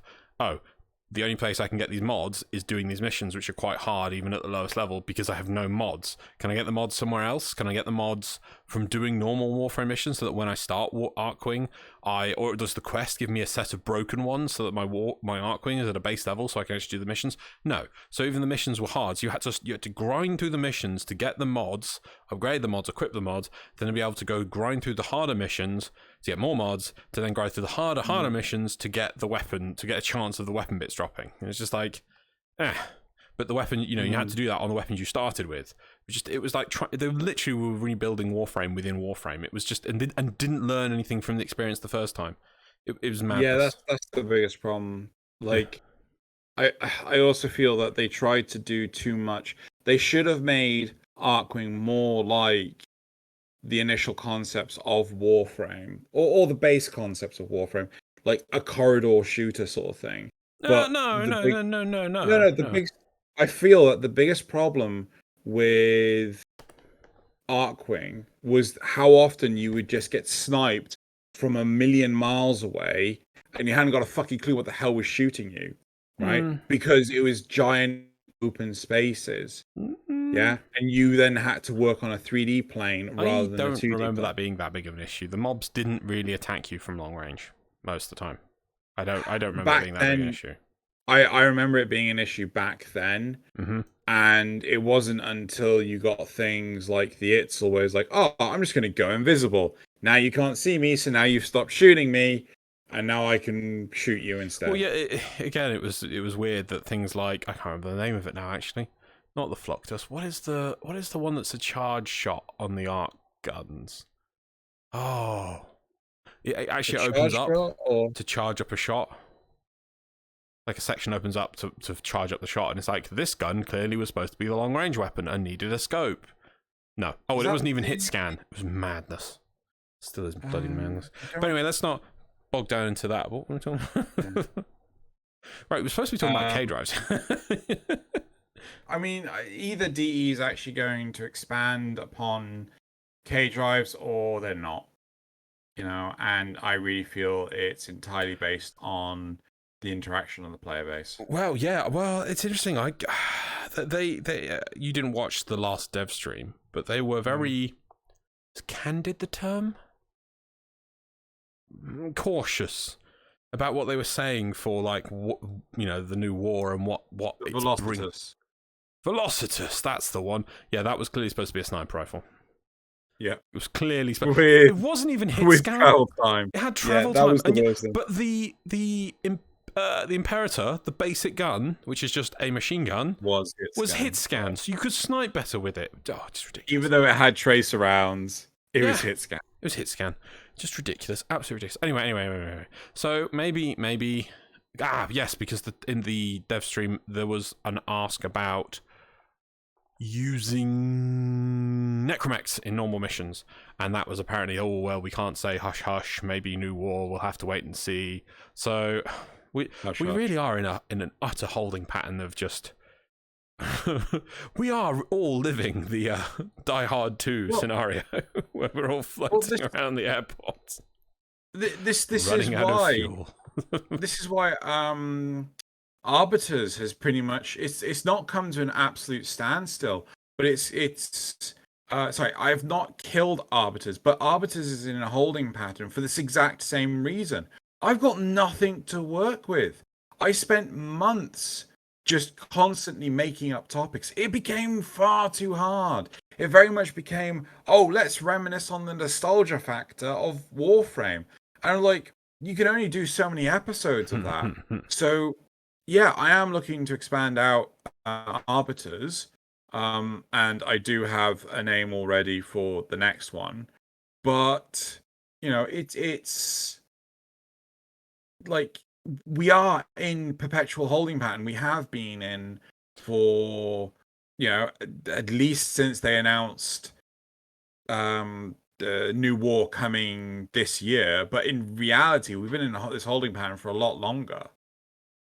What did we get this year? We got Sisters. We've had Sisters. Tempestari? We've had Tempestari. What else have we had? Yeah, that's it. No, we've had more, I'm sure of it. Hold on. Updates. Search. We had Nightwave intermission. Warframe updates. Oh, they got their own new. Oh, God, Warframe. Yes, Nightwave intermission. So update 30. How long ago? What? Jeez, how long ago was that? Nope, that's too far, Drew. That's far too far. That's not what that button does. Go back to that one. So update 30 was April 13th, which was Caller Tempestari. Corpus Proxima and the new Railjack was March 19th. No way. Was it? Yes. Yeah. Because we had it separate from Caller Tempestari, because I think they were testing a load of things with us. Oh, okay. So we had Tempestari, Railjack update sisters. That's it. I'm just having a look. Do you There's remember good what? Oh, content. Star Days was February, wasn't it? So Valentine's Day. Yeah. Right, where we had. I thought stop. Right.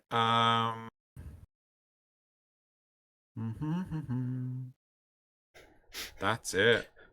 Wow. Orphix Venom was December last year. Yeah. Which was 29.6.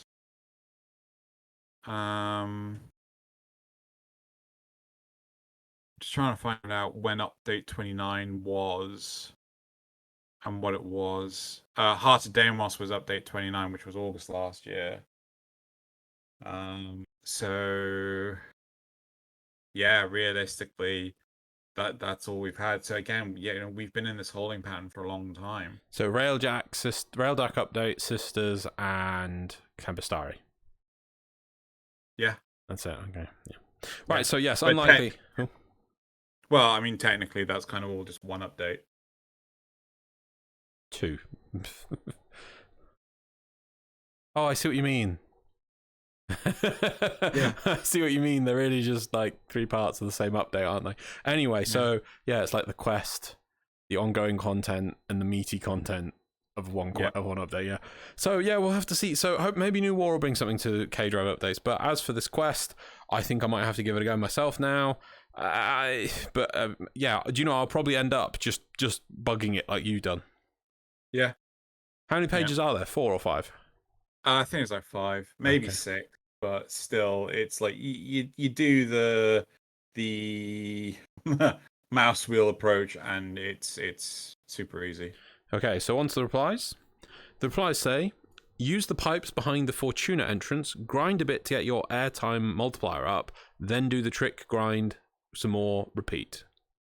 So I think this is only viable if you have the mods for the K-Drive. You can only get the mods for the K-Drive if you have the rep with the Vent Kids. And I definitely didn't have the rep with the Vent Kids. So that was actually that is where I actually did mine, and it was really hard.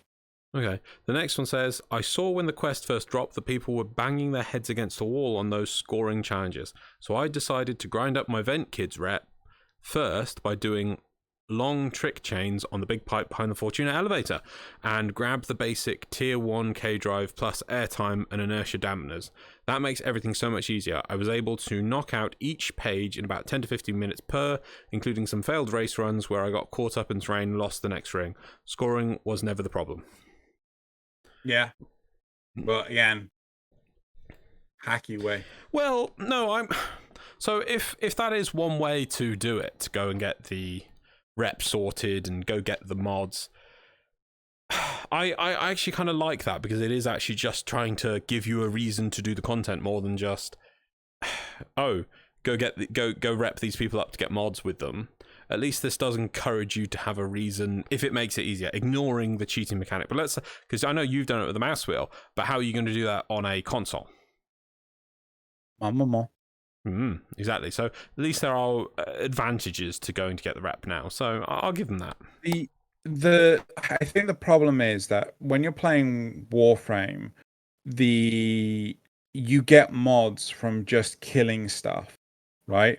You don't get mods for just using your K-Drive or even doing K-Drive challenges or doing the races and things like that. All you get is the rep.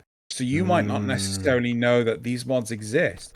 The biggest thing of doing anything mods related with Warframes is, got all these mods just from killing things, just by shooting stuff, just by playing the game. Yeah. Right?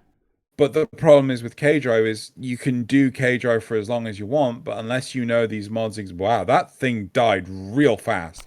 But unless you know that these mods... Sorry, I was just watching someone sniped Forrid, and then Forrid just fell over. I'm like, I think I used the Epitaph charged feature. No, it was a shot from the side. Oh, okay. Yeah, but the shenanigans point I was making is like, unless the game really hammers home, like, there are these cool mods in this, reputation. You should probably check them out because it'll make your life so much easier. You're not gonna fucking know. I didn't fucking know. Yeah, you make a really good point on that. Wouldn't it be good if they're... what are they called? Do you know the big wheels that go around the map? Yeah. The Corpus ones. What happens if ones. randomly you could spot like painted ones or different color ones that if you hunt them down and kill them, or you hunt them and catch them, or something different, maybe there could be different ways of doing it, that they give you some Vent Kid rep and a K-Drive mod, so that you could do other things to get the mods, so that then you have some mods, not all the mods, maybe even a few unique mods just from this. There wouldn't have to be that much overlap. Maybe damage mods. Or damage mods. That would be another way of doing it. So that when you go do K-Drives, you'll be like, oh yeah, well I've got some of these mods to play with. Yeah. I really think they should do more of that for damage mods, because it allows you to get into the system. Whereas if I go and do it, if I went to my K-Drive and looked at mods, I don't think I've got any, because I'm just like, I don't get. Yeah. It's one of the crazy things that the long term seems to be obsessed with, is that this is a reward that comes from this one place. I know over time they have reduced it with things like arcanes, but I can't remember who I was talking to years ago. I was saying back when ducats were quite new, I was suggesting things like, hey, we had alerts, why don't we have an alert with some ducats? And their response was, but that's the reward you get for handing things in with Barrow. So no, but this was, with alerts, and alerts at that point, nobody was doing alerts. So it was like, hey, why not put 100 ducats as a reward on an alert? People would then do it. But the response was from a DE staff member, I don't remember which one. It was just like, but that's the reward that's the reward we give for people handing things with Barrow. As if that there was no way that reward, do A, get reward A, do B, get reward B. Yep, that's how it must be. There can be no overlap. And and what was the other one? Multiple rewards for doing one thing. That's another thing they seem to. Well, they've come away from that again a little bit, but they still sometimes stick to it. So that if you had damage mod's a good idea, because that would really get into it. I love the idea of damage mods. They should do the same for Arcwing. That you go just by playing the Valis, occasionally you'll see these different. I don't know what they're called. The mono wheels. They got a name. I can't remember. You could accrue some damage mods for your K-Drive. Yeah, that would be cool. Yeah. Get your foot in the door. I mean, the big thing is, it's not just get your foot in the door. It's like you have to be handed this thing. You have to be handed the brochure to know that this thing exists. You have to have someone standing on a soapbox screaming that this thing exists. Because I completely forgot the existence of these K-Drive mods until it was pointed out to me by someone else. And you might be wondering, but Xeno, surely you would remember that these K-Drives have mods simply by doing anything K-Drive related. Yeah, but that's what I got a fucking Arcwing for, isn't it? Yeah, no. I until this response mentioned mods, I can't remember the last time I thought about K-Drive mods. And I get my K-Drive out occasionally just to use it for fun. And I never think, I should really look into the mods for this thing. I just like, it's a K-Drive. I have a K-Drive. It does K-Drive things. Yeah, the idea of making it better now. So that's it for the replies of that topic. Yep. So we are done with that section of the show. We're now moving on to Le Graphs. So if you want to turn off the topics thing at the bottom of the screen. Okay. Move on to the graphs. So the first graph, there's actually 6 graphs. So the first one is, would you like DE to invest a large amount of time to create unique mercy kills for each warframe? Right? 13% said yes with the ability cast. 13% said yes without the ability cast. 17% said don't care, and 57% said no. Nah. Yeah. Pretty clear on that one. Yep, I'm very much in the no for that one. So let's move on to the next one. Do you like the sound of abilities being cast for the unique finishers? Do you like the sound of abilities being cast for the unique finisher kills should be independent of the 4 abilities the Warframe has equipped? Right? So 43% said no, and 57% said yes. So this is like quite close in regards to. So basically, if Ryan does a finisher, but casts Stomp, but he doesn't have Stomp equipped. Like, are you good with that and things? Yeah. So it's very interesting. That was like pretty damn close. I'm definitely in the no pile for that. I'm with no. I too much, I think. Yep. The next one is: do you think Loki needs a rework? 13% said yes, a full rework. 39% said no, and 48% said yes, a partial rework. So, this was off the back of your comment. I'm with the partial. I mean, he does have so he. I know we don't often compare it, and I know we used to think he was awful. That's why he was in Faulty Tarium Squad. But his abilities do line up quite similar to the same design philosophy of the original Trinity. Like, we're going to make a stealth Warframe, and then they just made the best stealth Warframe in some ways. You know, I know they've improved on it, but like just pure invisibility, pure infinite duration disarm. You know, it's pretty good. Pure switch teleport. So pure trolling. Pure right, so the next one. Should DE perform a squish in damage numbers to shrink the gap between new and veteran players? 35% said yes, 65% said no. So I was interested in that one. Next one. Do you agree with Xeno and Loz's comments about interaction of enemies and the environment is what would truly increase difficulty in Warframe? 13% said no, 87% said yes. Pretty strong response on that one. Yeah, if that was 100%, I've said Xeno and Loz are right. Cool. I'm never wrong, Todd. Anyway, maybe that's why we've got 13% on the no. It's just Todd. Anyway, sorry. Todd and his bot army. Next we have. Oh, you might have to manually set this one. So if you might have to go to OBS because we got a 6th. What do you want me to do? Oh no. Yeah, take off your head. I get you. Good thing everybody's sitting down. It's on. Right, click on that. Right, you go to properties. That's why go browse. Go wherever you've got Dropbox. Technical difficulties. Wherever, our folder. Graphs. And then number 6. Open. Bang. There we go. Right, so then... Naughty Xeno. I'm going to have 6 graphs for no reason. Come on, it was an interesting thing. Like, do you want to see more diverse enemies?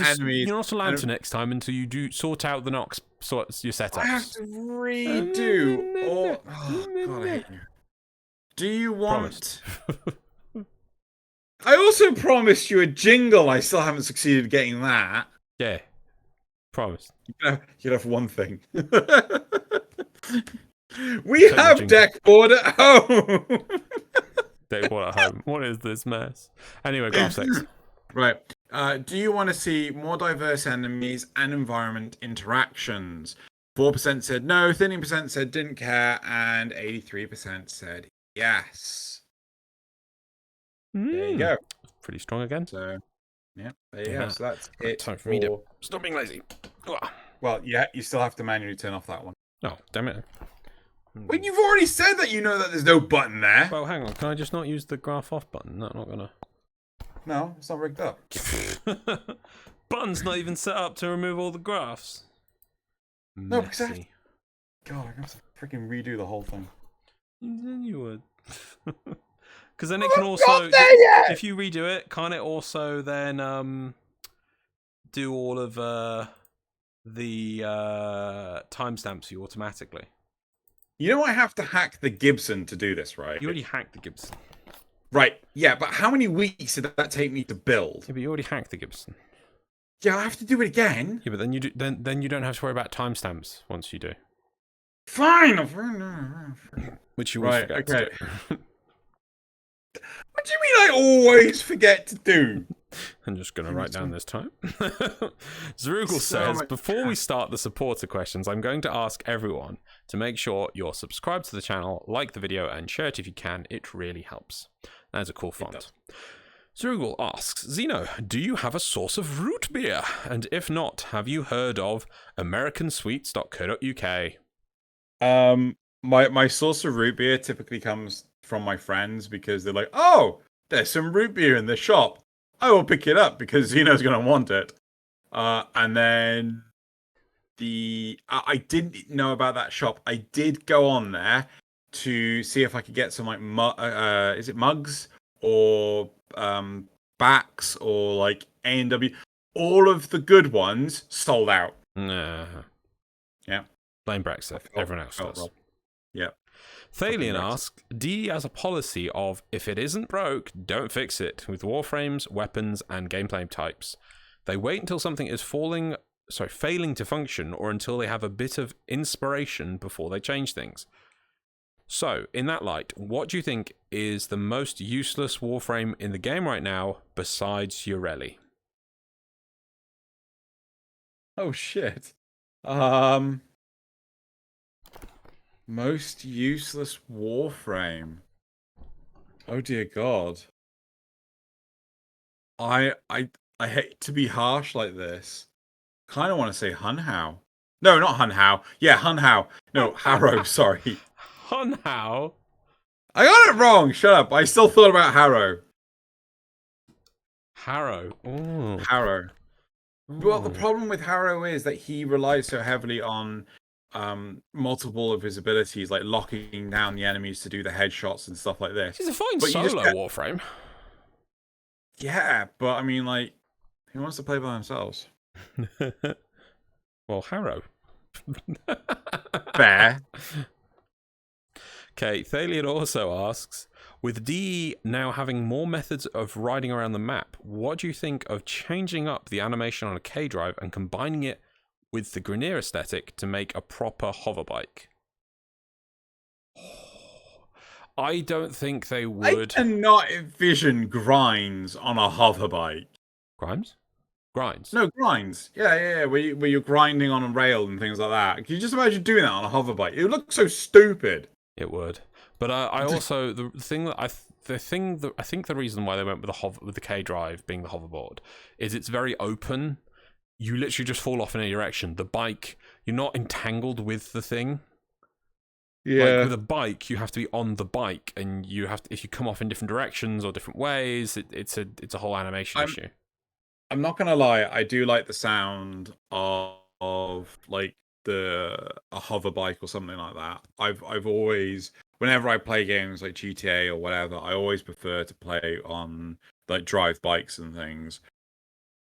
It's just really nice, and I'd like to have that kind of ability to handbrake, turn, and drift. Seems like every time, which I don't think you don't have that kind of inertia in K-Drives. You're always perpetually going forward, which is like the staple movement system of Warframe. You're always going in the direction that your Warframe's facing in. Always going forward? Yeah. So if you turn, right, if you turn the camera angle or something on your K-Drive, you turn with it, right? Yeah, but you can go backwards and strafe. No, but you can't naturally just inertia drift into that if you turn. You don't retain velocity with... Oh god, no, you don't retain momentum. So if you're going north and you twist to face east, east, yeah, you turn to go east, right? Yeah. You don't, just go sideways. You don't continue in the direction of north, but facing east. It's a hoverboard. Right? Exactly, it's a fucking hoverboard. What? It doesn't have wheels. It doesn't have something that can actually direct motion. Yeah, it does. It's a hoverboard. Regardless, it's a hoverboard. Oh my god. Regardless, this is why I would want to bike, because then there's more of an excuse to have this inertia that you can drift and things. Just to point out from Thalian, you don't want a hover bike, you want a bike. You want a bike. Well, hover bike, No, hover whatever. bike, I could just say it's a hover bike. Why would it have inertia? Why would it bother with friction? It's a hover bike. What do you mean? Why would it have inertia? There's no friction in SpaceLOZ, yet there's inertia. Yeah, but it's a hover bike. It's beating gravity. Yes. That means it can easily be like, oh, I see you, physics. No. That's basically what it's doing every second of its existence. Fine. But still, I would like that kind of movement system, though. Mm-hmm. You're not getting it. Apparently. I know. Can't have Alpha Wings. No, you can't. Right, that is it for the supporter questions. Let us move on to the community response. Okay, Nick Evans says, for your brother LOZ, while Bladestorm is going, if you cast teleport, you join in with the clones just like before. That part was never taken out, just made optional. I'm going to have to try that myself. That's kind of cool. Thank you, Nick. Legion Rapier 61. It's a bit of a long one, this, but I was like, okay. Well, broke it into two. Hold on. Is it multiple questions? Yeah, I think it's got two parts to it, but yeah, okay. So here we go. Right. I would love, it's a Legion Rapier 61. I would love if DE just took an entire year off making new content, warframes, weapons, cosmetic, etc., and just focused on making the existing content more robust and better integrated into the story. Additionally, the game needs to be completely revamped. Needs to completely revamp its new player experience. I've tried countless times to get people into the game, only for them to say that it's confusing and they have no emotional connection to any of the characters. Honestly, after playing off and on for as long as I have, mid-2015 I think, the Mesa update, the only character I have any concern for is Ordis and fucking Clam. No one else really has any personality or interacts with you regularly. I'm gonna add this in with the perfect example is Teshin never gets an introduction. Yep. So I completely agree with that last part. Could you reread the first part? Oh, D should take an entire year off from making new content to focus on basically polishing stuff. Yeah, but he said an additional thing, which was like sorting out the story and stuff. I would love it if DE took an entire year off from making new content, blah, blah, blah, and just focused on making the existing content more robust and better integrated into the story. See, the thing with integrating it into the story screams to me you need new content to do that, right? So, well, they need to overhaul the whole thing. Ignoring that, I think the game needs more longevity in its releases. So, like, if you did a release to a raid in World of Warcraft, the release to the raid, it comes in like segments. You get like this wing comes out in this month, then a month later, the next wing opens up, and then a month later after that, the next wing opens up, and the month after that, Raid Finder comes out. There's some form of longevity to the release coming out. With Warframe, it's pretty much one and done in the afternoon that it comes out, which is a very problematic staple that comes from the mentality of the player base. Oh, we need challenge, we need content. Yeah. Content drought. It's too hard. I've done it. Content drought. And it's like, it's been a problem with the mindset of the player base, but DE, they enable that kind of attitude, which I don't know if they saw loss in numbers when they pushed back on that sort of thing or what.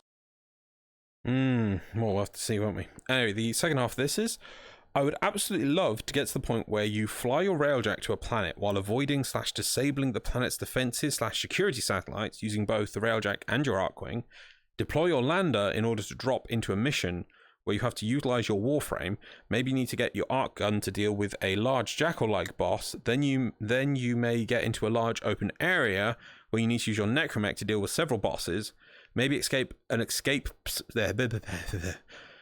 an escape sequence where you need to pull out your K drive to escape before running would be too slow. Because running would be too slow.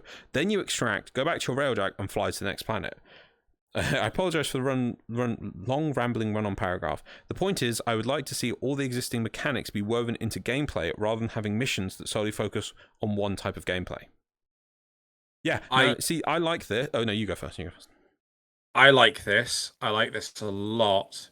However, I do feel that in today's internet, always connected lifestyle, I personally, and I'd be really interested to know who else has this problem, have a real problem being able to just go, oh, I'm playing Astral Chain. This was the biggest game that I found this problem with. I'm playing Astral Chain, and about 5 to 10 minutes in, I get a phone call. And the phone call doesn't go away until I answer the phone. So, and then I'm stuck on the phone for like an hour, right? That's an hour into the, like, I wanted to play. And then, like, fine, I get back to it. I'm there for half an hour, and I get another sodding phone call. This doesn't sound like Astral Chain's problem. This sounds like your problem. Yes, that's the point, right? The great thing about Warframe is that because it's such a pick up and play scenario, you can just go, okay, this mission's going to be finished in 5 minutes tops. I'll call them back in a minute. The problem with Astral Chain was that the missions were an hour and a half at least. So I didn't have really the option to just go, I'll call them back. I had to pause it. And I feel that this is a very big staple of today's era of always being online. The number of times I'm in a restaurant and my friends are just on their phones, right? Right, I want to just take that and stop you and then destroy it and then smash it into little bits of dust and then throw it out the set window. Because I was going to ask you what your opinion is, but yes. Yeah, because first of all, so I like this concept, what they're saying, because they're saying about basically taking all these things and give them a feeling like this tool is used for this tool is used for this. Like, I love the bit where running would be too slow. Like, imagine as you escape the base, you have to get on your K drive because you're being followed by an avalanche. And if you try and just parkour it, you're going to slip on the ice of the walls and you're not going to be quick enough. The K drive gets you out in time, you see, because it's faster. That makes sense, you see. Whereas your thing of like, but this would be a really cool combined scenario, but it would take too long because I get a phone call that you for some reason have to answer, which doesn't make sense. Do you know why? Go on. Because you've been recording for 1 hour and 46 minutes and you haven't had to deal with your phone. So you clearly have no problem with the Warframe long missions because the recording Tenno Clock gameplay we play right now seems to be able to be done at long time. So you can manage that. I don't know how many phone calls I've had during this. My phone's on Do Not Disturb right now. Good, yeah, but you could do that for Warframe. When we would be like, Touché. Yeah. Touché. And my last point on it was, I don't feel it's good to do that for like, I'm having me time. Fuck off. Yeah. But yes. Well, no, I happily would tell someone I'm playing a video game right now with other people, because this would probably need other people. Yeah. That is a commitment I'm making to other people. Someone who's like, well, I'm phoning you now. It's like, yeah, you're one person. They're different people. I've already committed to them. So sorry, I'll call you back. Right. But that's just my last point on it, though, is if you start designing content around the simplicity of pick up and play and short play time, the game will stay at that level and have no depth. And that's kind of the problem of the game already, because they put new things in the game and they can't have any complexity. They can't have any depth. They can't have any length of tool or usage, because they put everything in the game, but people go, but I just want to run and gun. It's like, yeah, but we need to give it a reason for this giant robot, but I just want to run and gun. Yeah, but we need to give a reason for this flight tool, but I just want to run and gun. But we need to give a reason for this hoverboard, but I just want to run and gun. And so the game adds all these things in. We have more tools than a Swiss Army knife, but you never need to use any of them because they're never needed, because I just have to run and gun and be as simple as possible. So yeah. What's the phrase? Vast as an ocean, deep as a puddle. Yes, indeed. Yeah. In some ways, yes, in some ways. Right. Anyway, let's move on to the next one. Thank you, Legion Rapier 61. See, great point. Great discussion. Zerugel, moving on. I very much agree. I'd love for mercy kills to be more unique, but I think it'd be too difficult to implement. I'd rather see different equipable parazons. I would say mods, but there's so little mod space on the parazons that have their own powers. Oh, so I would love different equipable parazons that have their own powers. So you do kind of get a fifth power, but they don't have to think of a one for each Warframe. Yeah, so because you could use a parazon, you'd have a special parazon it almost like a fourth mod slot for the Parazon be the Parazon itself, and you get these different types of Parazons. That'd be cool. And going back to, as you were saying, that D can't, with the K drive, players don't engage with it, so they can't improve it. Yeah? You remember saying that? Did you? One of the things in the dev stream is they put up a graph saying, since we went to look at the footage of since we did the Parazon change, and it's like flatline, change, massive uptake of people getting Parazon kills. It's like, right, people are engaging with it. Let's have more content for it then. Yeah. Are we getting any? No. I mean, again, enemies that, the interactions on our graphs, like people want to interact with enemies. There could be enemies you have to Parazon kill. You have to Mercy kill. Yeah, that'd be cool. Yeah. Or mobs that you like the bosses that you have to do multiple Parazons on, or you have to Parazon from a different angle, or Parazon a mob. Yeah. This mob that then gives you a buff that lets you kill a different type of mob that if you didn't have that Parazon buff from, you wouldn't. Yeah, there's things. Could you imagine that they changed all the bosses that had that stupid infinite timer crap? Yeah. Right? Like, sorry, the invulnerability timer crap. And so they weren't invulnerable. They had like damage caps. But in order to actually progress further, you had to Parazon Mercy damage them, right? Just like the Jackal is now. Right? Yeah. That would be so much better. Well, more than that, you could do it different ways. For instance, like Vehek, you had to go Parazon a normal Grineer, and then that made your character glow because you like absorbed the energy, and then you go Parazon him. So if you just Parazon him, it won't work. But you have to go find a mob, Parazon. So you're in control of the invulnerability. Yeah. That would be so much better. So when you Parazon, so just to check, he's invulnerable. Yes. You use your special Parazon on him. He is then vulnerable again. No. I was saying that he goes invulnerable. You have to go. But mob spawn.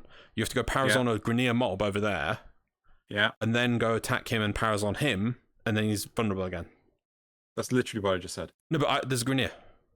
Yeah. That's.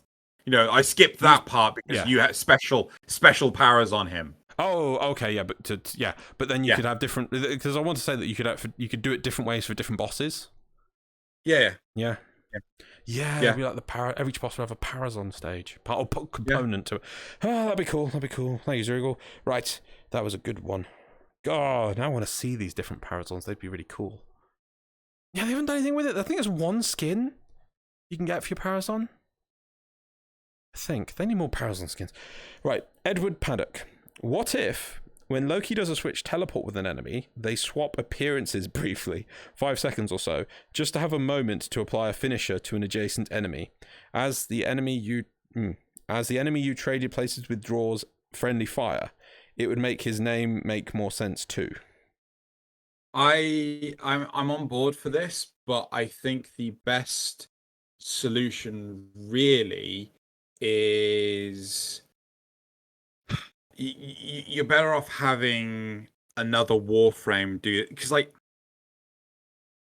I think this would be really cool for another stealth Warframe, maybe a melee stealth Warframe, but so you can look like any other enemy in the environment, and you could walk around in the environment and just interact with them. They won't be aware of you until you do something wrong, right? Until you kill an enemy, and then they're like, "Oh, I know who. You're a bad guy. You're a Tenno. The veil is lifted, right?" Mm-hmm. I really like that for a separate Warframe, only because I think putting it on an already existing Warframe is kind of a waste of something that could be a brand new Warframe.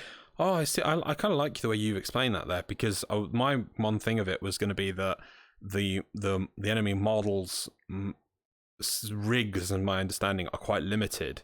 But then you just make it that if you do anything which would, like, say, parkour, they can't parkour. But as soon as you try and parkour, it just breaks the glamour. Yeah. So you just make it that, like, oh, well, this model's rather limited. Yeah, well, all you can really do is walk around and shoot normally. And if as soon as you do something which would be impossible for the model to do, well, it just breaks you just could become normal again. That could be cool, yeah. I would probably make it so that certain moves couldn't be done. So it's better off having a toggle on-off state rather than, I bullet jump. Oh, shit, that breaks me out of the damn thing. But if I did a regular jump, I'm fine. but if I do a double jump by accident, I break it, stuff like that. I think it's better off. Oh no, that functionality is turned off for you right now. I don't know, because it would work. I see what you're saying, because it would make it easy, but I think you would just have to learn, because it's basically how Avara's stealth works. Then why not with the guns? Oh yeah, okay, fine. If Avara's stealth does it, I mean, so Avara's stealth is you return, well, as long as you got power, you are stealth, but as soon as you double jump or bullet jump, you break, the stealth just turns off. So it's down to you to learn, hey, you can do whatever you want, but as soon as it's down to you to do the right technique. So because I do see what you're saying with your one, it's so that you can sort of lock in and not screw up. But then I kind of like letting players screw up be part of the learning process. Yeah, you could walk through the whole thing. Like, hell, what if this Warframe was utterly perfect for what's the name of the damn things? Spy missions, spy vaults, right? There was like, if you have this ability on, right, you can walk through the lasers and not trip them, but you can only walk and run at their pace. Yes, yeah. So I again, like that, I think would be great. Yeah, that'd be cool. Yeah. Cool. Right, that's it for the replies. Right, better move on to the memes. So we will move on to the memes of the week. All of these memes, as I say every time, in case we do get anyone new, I don't know if we do or not. These are all memes found on the r/memeframe subreddit. Links to all the memes are found in the description of this video, along with my secret video meme of the week. Please check it out. And so, yeah, give them a look if you're ever bored or you want to just see some more memes. Who doesn't want to see more memes? Everyone wants to see more memes because memes are great. So, up with meme number 1. After TennoCon 2021. Teacher, the test won't be that hard. The test. Oh, damn, that's good. That one's pretty good. I really wish they would fix that because it just looks silly. It does. Meme number 2. It's good, silly. Change some stuff. Don't DM me, please. I assume that's because there must have been another version there. So let me get this straight. You find playing Ureli on standard star chart missions fun? I do, and I'm tired of pretending that it isn't. Well, some people just want to watch the world burn, clearly. Yep. Meme number 3. Drew this today, wanted to share. I assume that says average fan of the oh god, what is it? Carl 1. Okay. Yeah, and then it's average, what's his other name? Oh god, Voss Enjoy. Yeah. So it is the standard meme with so on the right would be the incredibly, I assume it's CG man who looks very muscular with a beard, and then we got the Rian guy on the left. It's the standard meme, but drawn. Yeah, okay, I get it. Yep. Very artistic. So meme number 4. What the fuck? Note, I know people are referring to the actual PC case and parts. So average gamer, RGB doesn't increase your DPS in a game. Change my mind. And then we have Chrome users and chromatic blades users doing the John Cena breaking through the wall. Are you sure about that?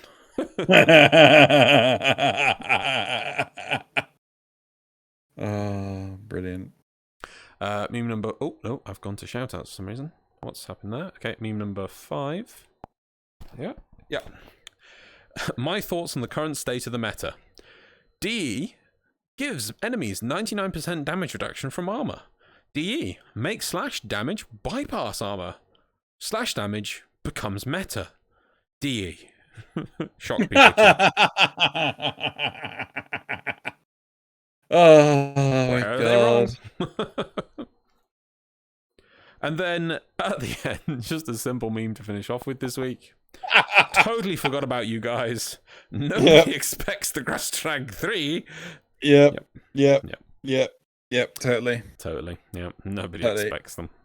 Right, that is it for the memes of the week. Let us move on now to the community shoutouts that Xeno has found, normally on Twitter, of some amazing artwork pieces. So, shout out number 1. Today, I offer nothing but a gremlin by Maud of the Wild. Hello. Yep. I like it. It's nice. Yep. It's short but sweet. Yep. Second community shout out. One day. One down, one to go by Break Rebox. So this is a 3D printed. Is it 3D printed? Regular. Yeah, it says on the like one of the tweet hashtags. 3D printed regulator. I think it's regulator prime. I really can't tell. I don't do Mesa. Nice. But it still looks damn. Yep. All right. Hands. Yep. Third community shout out is Wisp Water Paints. Water painted by Dina Rahani. Honestly, I saw this. I kind of fell in love with it. I think it looks phenomenal. Oh, wow. So just so people know, if you find the link in the description to this, this is what, number 3 in the community shoutouts. There's actually 2 additional pictures for close-ups. And, you know when you learn watercolors when you're a kid, and you're like, oh, yeah, I see they kind of blur. That's kind of, you just make nothing with them. And then you see somebody who actually knows what they're doing with watercolors, and you're like, oh, yeah. That's amazing. So when I was doing my TLDR, I did my GCSEs, I did art, I did a phenomenal painting, a watercolor painting that I really, really liked. I came back to get the folder, right, after my GCSEs. They destroyed it. Oh, I was so gutted. Never leave schools to look after things like. Well, no, I had to submit the coursework. But like the minute after you submitted it, like start requesting it. Like you just have to if you want. Yeah. The whole year. Because we were moving department, we were moving to location, so you didn't bother contacting the students. You just anyway moving on. Yep. The fourth one is Lavos by Jana. Oh, got comics and decided to try them. Got Copics. Decided to try them out. It's been a few years. Yeah. Oh, let me zoom in on this. I'm having some nice. Yep. Have you played Lavos much? I've played it a bit. Yeah. I don't like the cooldown on abilities. I don't think I've even played Lavos. I really need to get around to doing that. I mean, realistically, Lavos was the sacrificial warframe for cooldown abilities. Right. So that people, so it can be like, why don't we have more of that, and just point to Lavos in the corner. Oh yeah. Oh, but cooldowns in Warframe would work. You just don't give it a chance. It works in Destiny. Points at Lavos. Points at Lavos in the corner, playing with his bottles of poison. Yep. Indeed. Right. Shoutout 5. Maybe I should have said Lavos instead of Right. Okay. So this is a costume. Sorry, this is a costume. Costume contest. 4-panel comic. You should go check it out. This is number 5 in the community shoutouts. It's a costume contest by Mushkin. So Loz will read the 4th panel and go like, ah. Oh, okay. Sorry. I was about to read out all the panels, but okay, that's the thing. Yeah, don't read them out. Yeah.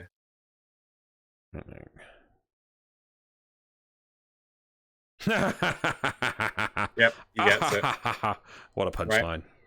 And then the 6th community shout out. Do you get it? Punchline? Yes, no, I get it. Stop trying to give it away. Just get it. Right. Lotus Render by Dr. Sleepy. Hope you like it. I will say that this piece is perfectly safe for work. However, their main Twitter feed and everything is not particularly safe for work. Oh. So it's just a bit risky, so it's risque or whatever you want. But yes, the thing. So do check this one out. This is the 6th community shout out. Oh yeah, no, it's really It's a bit. Some of the textures. Okay, yeah. I was gonna say the textures look so. Well, actually, I'm probably looking at VR. It's probably a bit muffled as why. It's like, wow, it looks really good. It's almost like an image, but no, that's an amazing model they've produced of it.